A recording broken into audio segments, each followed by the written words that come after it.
everyone, my name is Rob Phelan. I'm here to tell you today about our ChooseFI Passport to Financial Independence. This is going to be a how-to guide for getting started in your classroom. So first thing, what is it? The Passport to Financial Independence is, when you think of a passport, you're getting stamps, you're hitting checkpoints, you're achieving goals. It's very similar here. This is going to be your tool for helping students change their behaviors and achieve goals that are going to get them on a path to wealth and financial independence. So I want to dive in today and kind of let you know how to get started. First thing, where do you find it? If you go onto the ChooseFI website, so choosefi.com/pre-K12, and into the high school webpage, you will find it on the bottom right of the page under the additional resources box. It is the first option. When you click on it, it's going to take you to a Google Drive folder where everything you need to run the Passport project is there. Now, there's two ways that you are potentially going to be running this. Either you're in person, in which case maybe you want to print out physical booklets and give those to your students. That's what I usually do. Or you're in a virtual environment like I am this year, and in which case I'm going to be assigning the PDF of the booklet as well as digital versions of the different resources they need. So there's printable and digital versions of the resources, and I'll talk more about those in a couple of seconds. So just to give you a heads up, because our curriculum goes all the way down to pre-K, there is a passport at the elementary, middle, and high school level that all build on each other. So if your child has started at the elementary age, the passport is different to what they get at the high school age. So the behaviors that are going to get them on a path to wealth look different at every age group. So we reflect that in our passports as well. Each passport has 40 stamps inside of it. So 40 goals that they can try and achieve to get on a path to wealth. And every stamp is different, and everyone is a different level in terms of like how hard it is to achieve it. There should be at least a couple of low-hanging fruit stamps in every passport just to help every kid get started, feel some success. And then there's some where very few of your kids will be able to achieve them because they do take a lot of work. It could take them a month to achieve it in some cases with the high school passport. So when you look in the passport, it's going to be a small 10-page booklet. Inside is instructions for the students as well as descriptors for what each stamp is going to take in order to achieve it. At the center of the book are the stamps themselves, and students can then flip through the book to try and find out, okay, what are the criteria I need to hit in order to achieve the stamp? What do I have to show my teacher in order to get it approved? Then we also have the classroom poster. So this is one that if you're in classroom, I recommend printing this out. The bigger, the better. I think I got a 36 by 48 inch print of this done last year. It was a little big, like it took up a huge amount of the wall, but I think the kids loved the large display. And then if you're virtual, you can have like a digital version of this where you are marking it off as students are achieving. So this is one where you're showing the class progress as opposed to individual students. It's kind of like a behavior chart if you're familiar with those. Every time a student says, oh, I've achieved the stamp, on their booklet, you would stamp it to say yes. On the poster, you would just say, okay, one person in this class has achieved this particular stamp, and then you track it the whole way. And you set goals for your class, maybe on how many stamps as a class they're going to get.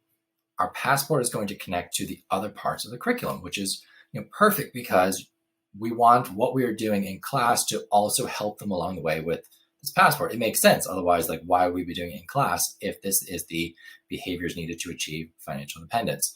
So if we take a look at an example here, one stamp that a student can achieve is to check their credit report. So we know it's very important to track our credit and make sure that no one is misusing it. We haven't missed anything. There aren't any errors on our credit report.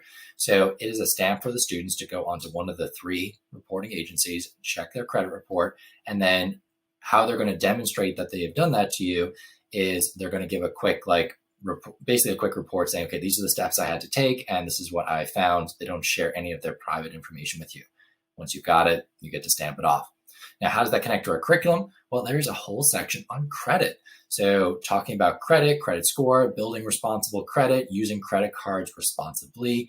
And this is just a great tie-in. So as you're talking about the credit unit, you could say, oh, by the way, your passport has a stamp for checking your credit report. Make sure you hit that this week. So along the way, you can encourage your students to go achieve these. And this should run your entire curriculum, so your entire course. So at the beginning, give it to your students. At the end, check and see how we did. And this is a great measure for you as a teacher to evaluate the course. So you have financial literacy tests, which test their knowledge. This is going to show their change in behavior. which is a very important metric to have. So how many positive behavior changes did your class make? What was the average number that the students made? Those are great metrics to have when it comes to approaching admin and saying, hey, this was an effective course. We should run more sections of this. Or to parents saying, you should sign your child up for this.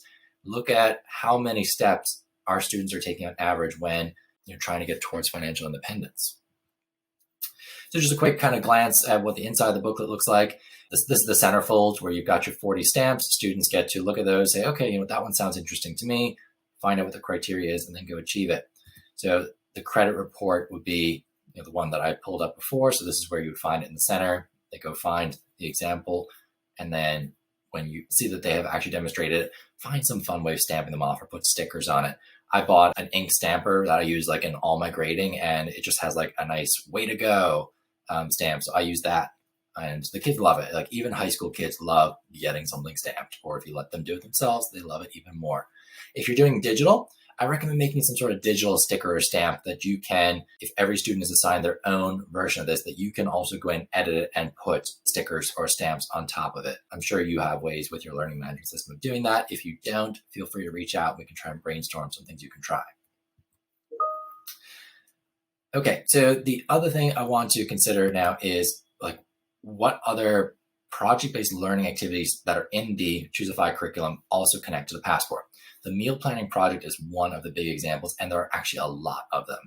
So in the meal planning project, it would ask students to make a meal plan and then also to, calculate the cost per serving, that sort of thing. So if we're thinking about the Passport, well, making a meal plan for a week is one of them. Reducing a monthly expense. Can they use their meal plan to reduce their monthly expense on food? And then also they have to create a budget for a month. Food is a huge part of a budget. So you get to kind of tie a bunch of different items back into this Passport project. And if you're looking at some of the other examples on here, like tracking cash flow for a month, this is one of those ones that takes a little bit longer to achieve, but how important and how powerful is it for students to actually go an entire month of tracking all income and expenses. If you haven't tried as an adult, highly recommend you do it. It's one of those ones that's just so eye-opening as to where your money is going. And it's the first step to creating a budget or a plan for yourself. Opening a brokerage account, like just get started with investing. Same thing with getting a raise. So can you negotiate for one? Can you move jobs to get a better one?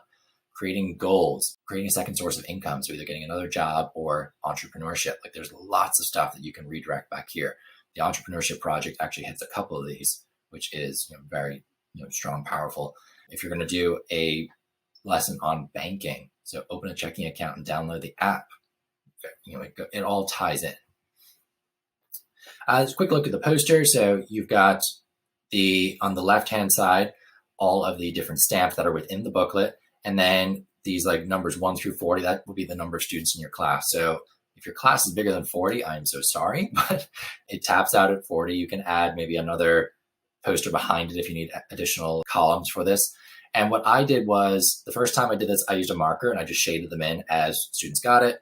And then the next year, what I did was I got these little $sign stickers and I just stuck them on it.